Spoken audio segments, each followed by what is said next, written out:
अचानक से घर में दुर्भाग्य क्यों छाने लगता है, या फिर कड़ी मेहनत से कमाया धन घर में क्यों नहीं ठहरता। इसका प्रत्यक्ष संबंध उस एक घातक भूल से है जो अनजाने में हम सभी अपने घर में कर बैठते हैं। 10 मार्च 2026 को शीतला सप्तमी का एक ऐसा असाधारण और अद्भुत योग बन रहा है जो युगों में सिर्फ एक बार ही घटित होता है। इस दिन यदि आप एक विशेष रहस्यमयी वस्तु एक काले कुत्ते को खिला देते हैं तो आपकी आगामी 7 पीढ़ियां समृद्धि का आनंद लेंगी। यह कोई सामान्य घटना नहीं है, किंतु सतर्क रहिए, यदि यह विधि गलत ढंग से की गई या आपने वह छोटी सी चूक की जो प्रायः लोग अपनी रसोई में करते हैं, तो माता शीतला का कोप आपके समस्त परिवार को नष्ट कर सकता है। वह रहस्यमयी वस्तु क्या है, उसे तैयार करने का रहस्य क्या है और इसे कुत्ते को खिलाने का उचित समय व विधि क्या है, ये सब मैं आपको आगे बताऊंगा। लेकिन उससे पूर्व आपके लिए ये समझना अत्यंत आवश्यक है कि आखिर 10 मार्च के दिन ऐसा क्या घटित होने वाला है जो एक साधारण कुत्ता साक्षात काल भैरव का अवतार बन जाता है। लोग मानते हैं कि शीतला सप्तमी केवल बासी भोजन ग्रहण करने का एक प्राचीन पर्व है।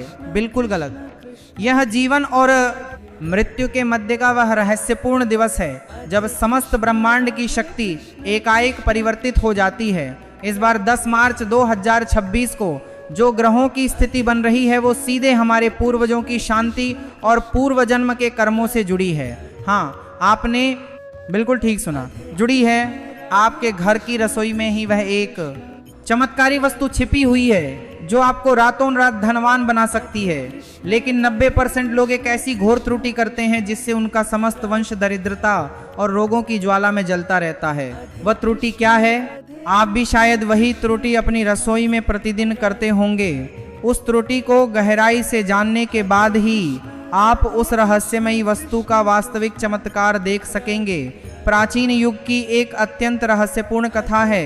एक ऐसा अहंकार से भरा सम्राट था जिसे लगता था कि उसके पास अपार धन है तो उसे किसी देवी या देवता के उपवास की क्या आवश्यकता है। जब शीतला सप्तमी का पवित्र दिवस आया तो उस सम्राट ने पूरे साम्राज्य में घोषणा करवाई कि कोई भी अपने घर में चूल्हा नहीं जलाएगा, सभी लोग बासोड़ा मनाएंगे, अर्थात एक दिन पूर्व तैयार बासी भोजन ही माता को भोग लगाकर स्वयं ग्रहण करेंगे। लेकिन उस सम्राट की रानी अत्यधिक हठी और घमंडी थी। उसने कहा कि मैं तो इस राजप्रसाद में गर्म और ताजा भोजन ही करूंगी। उसने अपने सेवकों को सख्त आदेश दिया और तुरंत रसोई में अग्नि प्रज्वलित की गई। गर्म गर्म और स्वादिष्ट व्यंजन बनने लगे। जैसे ही कढ़ाई में तेल गर्म हुआ और उसमें तड़का लगा, पूरे साम्राज्य में माता शीतला का भयंकर क्रोध एक महामारी बनकर फूट पड़ा। देखते ही देखते उस सम्राट के पूरे शरीर पर बड़े बड़े फफोले पड़ गए। उसकी सारी अपार संपदा, सारे प्रसिद्ध वैद्य और हकीम व्यर्थ रह गए। सम्राट पीड़ा से बुरी तरह छटपटाने लगा। जब मुक्ति का कोई मार्ग नहीं बचा तब एक अत्यंत वृद्ध स्त्री उस प्रासाद में आई। उस रहस्यमयी वृद्ध स्त्री के साथ एक विशाल काला कुत्ता भी था। उस वृद्ध स्त्री ने सम्राट से कहा कि तुमने और तुम्हारी रानी ने साक्षात जगत माता का घोर अपमान किया है। अग्निदेव को उस दिन प्रज्वलित किया जिस दिन उन्हें पूर्णतः शांत रखना था। सम्राट रोते हुए उस वृद्ध स्त्री के चरणों में गिरकर क्षमा मांगी और पूछा कि अब इस असह्य पीड़ा से मुझे कैसे छुटकारा मिलेगा। तब उस वृद्ध स्त्री ने एक अत्यंत गुप्त विधि बताई। उसने कहा कि अपने ही घर की रसोई से वह एक विशेष वस्तु अभी लेकर आओ और इस काले कुत्ते को अपने हाथों से खिला दो। सम्राट ने बिना समय गंवाए जैसे ही वह वस्तु उस कुत्ते को खिलाई, वहां एक महान चमत्कार हुआ। सम्राट का शरीर उसी क्षण पूर्णतः स्वस्थ हो गया और उसका समस्त साम्राज्य पुनः धन धान्य से परिपूर्ण हो गया।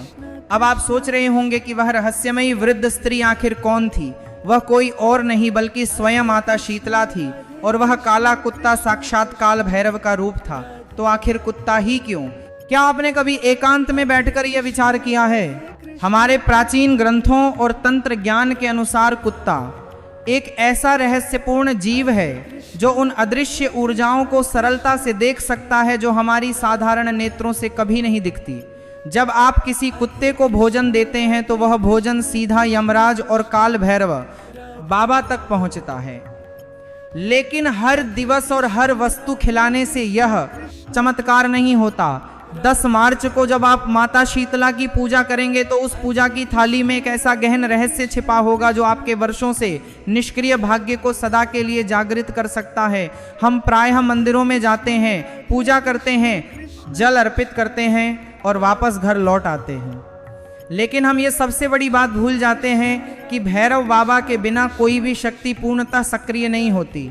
माता शीतला की कोई भी पूजा तब तक पूर्णतः पूर्ण मानी जाती है जब तक आप उनके सबसे प्रिय संरक्षक भैरव बाबा को प्रसन्न नहीं कर लेते। तो आखिर वह गुप्त वस्तु है क्या वह कोई बहुत महंगी वस्तु है? क्या उसे किसी दूर बाजार से खरीदना होगा? बिल्कुल नहीं। वह वस्तु इस समय आपके घर में ही विद्यमान है, लेकिन उसे तैयार करने की एक अत्यंत विशेष और रहस्यपूर्ण विधि है। यदि आपने उस विधि में थोड़ी सी भी भूल की तो उसका परिणाम आपको विपरीत भी मिल सकता है।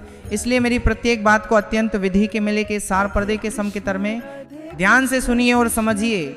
मैं आपको वह वस्तु बताने जा रहा हूँ, लेकिन उससे पूर्व उस घातक भूल के बारे में जान लीजिए जो आपको 10 मार्च के दिन अपने घर में कदापि नहीं करनी है। सबसे पहली और सबसे बड़ी भूल, इस दिन घर में कोई भी तड़का नहीं लगाना चाहिए। कई लोग अनजाने में सब्जी या दाल में जीरा और राई का छौंक लगा देते हैं। याद रखिए, यह छौंक सीधा माता शीतला के पवित्र शरीर पर लगता है। माता को शीतलता अत्यधिक प्रिय है, उन्हें गर्म वस्तुएं बहुत कष्ट देती हैं। यदि आप इस दिन अपने घर में छौंक लगाते हैं तो आपके घर में कभी भी माता लक्ष्मी का वास नहीं हो सकता।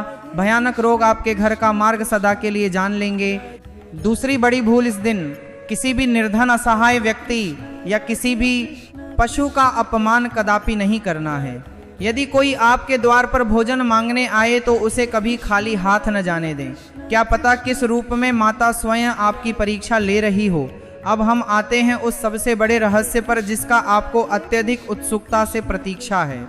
10 मार्च शीतला सप्तमी की प्रातः जब आप माता शीतला का पूर्ण पूजन कर लें तो आपको एक विशेष प्रकार की रोटी तैयार करनी है। यह कोई साधारण रोटी नहीं होगी। इस रोटी को आपको सप्तमी से ठीक एक दिन पूर्व अर्थात षष्ठी की रात्रि को ही अपने हाथों से बनाना होगा। इस रोटी को बनाते समय आपको आटे में थोड़ा सा करनी है, अर्थात षष्ठी की रात्रि को ही गुड़ और काले तिल मिलाने हैं। जी हाँ, ध्यान से सुनिए, गुड़ और काले तिल। लेकिन बात सिर्फ यहीं समाप्त नहीं होती। असली तंत्र का जादू तो अब आरंभ होता है इस मीठी रोटी के ऊपर। आपको एक ऐसी वस्तु लगानी है जो काल भैरव बाबा को इस समस्त ब्रह्मांड में सबसे अधिक प्रिय है। वह वस्तु है शुद्ध सरसों का तेल। लेकिन एक क्षण रुकिए, यह सरसों का तेल सीधा बोतल से निकालकर कदापि नहीं लगाना है। इस तेल को आपको एक रात्रि पूर्व अर्थात षष्ठी की रात्रि को एक छोटी स्वच्छ कटोरी में निकालकर माता शीतला के मंदिर में या अपने घर के पूजा स्थल में माता की छवि या मूर्ति के ठीक समक्ष पूरी रात्रि के लिए रखा देना है।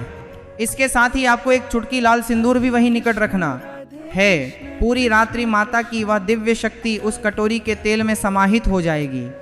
10 मार्च की प्रातः जब आप उठेंगे तो बिना किसी से कुछ कहे सबसे पहले उस मंत्रित तेल को उस गुड़ और तिल वाली बासी रोटी पर अपनी उंगली से अच्छी तरह लगाना है। और यह बात विशेष ध्यान रखें, यह समस्त कार्य आपको पूर्णतः मौन रहकर करना है। कोई भी व्यक्ति आपको न टोके, कोई आपसे न पूछे कि आप प्रातः क्या कर रहे हैं। रोटी पर वह चमत्कारी तेल लगाने के पश्चात आपको उस पर वह एक चुटकी सिंदूर भी अच्छी तरह बिखेर देना है जो आपने रात्रि को माता के समक्ष रखा था। अब इस रोटी को अपने दोनों हाथों में सम्मान के साथ लेकर अपने घर के प्रत्येक कक्ष में धीरे धीरे घूमना है। प्रत्येक कक्ष में जाते समय मन ही मन काल भैरव बाबा और माता शीतला का पूर्ण भक्ति से स्मरण करना है। और आपकी जो भी समस्या है, चाहे वह भारी क्षण की हो, किसी असाध्य रोग की हो या व्यापार में निरंतर हानि की हो, उसे सदा के लिए दूर करने की प्रार्थना करनी है। जब आप पूरे घर के प्रत्येक कोने में घूम लें तो इस रोटी को लेकर सीधा बिना किसी से वार्ता किए घर से बाहर निकल जाएं। अब आपको मार्ग पर खोजना है एक कुत्ता। यदि वह कुत्ता पूर्णतः काले रंग का हो तो समझिए यह अमृत पर अमृत है। लेकिन यदि बहुत खोजने पर भी काला कुत्ता न मिले तो जो भी कुत्ता आपको सबसे पहले मार्ग में दिखे उसे यह रोटी अत्यंत प्रेम से खिला दें। रोटी खिलाते समय आपको एक बात का सख्त ध्यान रखना है कि आपको पीछे मुड़कर कदापि नहीं देखना है। जब वह कुत्ता वो रोटी खा रहा हो तो अपने मन में यह जारी मनने में लेखने करेगा, अटूट विश्वास रखना है कि वो कुत्ता आपकी समस्त समस्याएं, समस्त कष्ट और समस्त रोग अपने साथ सदा के लिए ले जा रहा है। आपके घर की समस्त नकारात्मक शक्ति उस एक रोटी के माध्यम से भैरव बाबा तक पहुंच गई है और उन्होंने उसे सदा के लिए विनष्ट कर दिया है। आप ये सोच रहे होंगे कि सिर्फ एक छोटी सी रोटी खिलाने से 7 पीढ़ियां कैसे समृद्ध हो सकती हैं। इसके पीछे का ज्योतिष, विज्ञान और अध्यात्म अत्यंत गहन है। तिल और सरसों का तेल शनिदेव और राहु केतु के घोर से घोर दोषों को मूल से समाप्त करता है। गुड़ आपके सूर्य और मंगल ग्रह को अत्यंत सशक्त बनाता है। जब आप बासी भोजन माता शीतला की विशेष अनुकंपा से मंत्रित करके भैरव बाबा के साक्षात वाहन कुत्ते को खिलाते हैं तो आपकी जन्म कुंडली के समस्त नवग्रह एक साथ शांत हो जाते हैं। आपके घर का कोई भी वास्तु दोष स्वतः सुधारने लगता है। जिन घरों में घातक पितृदोष होता है वहां कभी कोई शुभ कार्य नहीं बनता, लेकिन 10 मार्च को किया गया यह एक छोटा सा गुप्त उपाय आपके समस्त नवग्रह एक साथ शांत हो जाते हैं। असंतुष्ट पितरों को भी पूर्णतः संतुष्ट कर देता है और जब पितर प्रसन्न होते हैं तो वह ऐसा दिव्य वरदान देते हैं कि आपकी आगामी 7 पीढ़ियां भी उस धन और वैभव का उपभोग करती हैं। हमारे प्राचीन वेदों और पुराणों में यह स्पष्ट उल्लेख है कि एक बार स्वर्ग के समस्त देवता भी भयंकर दानवों से पीड़ित होकर माता शीतला की शरण में गए थे। दानवों ने स्वर्ग पर पूर्ण नियंत्रण कर लिया था और देवताओं को भटकना पड़ रहा था। तब माता शीतला ने अपने प्रचंड प्रकाश से एक ऐसी ज्वाला उत्पन्न की जिससे साक्षात काल भैरव प्रकट हुए। भैरव बाबा ने समस्त देवताओं से कहा कि मृत्युलोक में जो भी जीव शीतला सप्तमी के इस पावन दिवस मुझे बासी अन्न और सरसों का तेल अर्पित करेगा, मैं उसके घर के द्वार पर एक अदृश्य रक्षक की भांति सदा खड़ा रहूंगा। संसार की कोई भी बुरी दृष्टि, कोई भी काला जादू, कोई भी घातक तंत्र मंत्र उस घर का एक बाल भी वक्र नहीं कर पाएगा। और यही सबसे बड़ा कारण है कि 10 मार्च 2026 का यह विशेष दिवस आपके और आपके समस्त परिवार के लिए एक संजीवनी की तरह कार्य करेगा। लेकिन एक बात का आपको अत्यंत विशेष ध्यान रखना है, जब आप उस कुत्ते को रोटी खिलाएं तो उसे भूल से भी न मारें या न डांटें। कई बार लोग रोटी बहुत दूर से फेंक देते हैं जैसे वे उस पशु पर कोई महान उपकार कर रहे हों। ऐसा आपको कदापि नहीं करना है। कुत्ते को पूर्ण बरापिती से खर्राए हैं। जब मान पुति समसम्मति बराबी बराबी दे बराबी खापे, सम्मान के साथ रोटी खिलाएं। यदि वह कुत्ता किसी कारण रोटी न खाए तो उसे बलपूर्वक बिल्कुल न करें। इसका सीधा अर्थ यह हो सकता है कि आपके घर में कोई अत्यंत भारी नकारात्मक ऊर्जा है जिसे वह कुत्ता ग्रहण करने से भयभीत है। ऐसी स्थिति में आपको कदापि निराश नहीं होना है। उस रोटी को वहीं किसी प्राचीन वृक्ष के नीचे चुपचाप रख दें और हाथ जोड़कर अपने घर लौट आएं। भैरव बाबा आपकी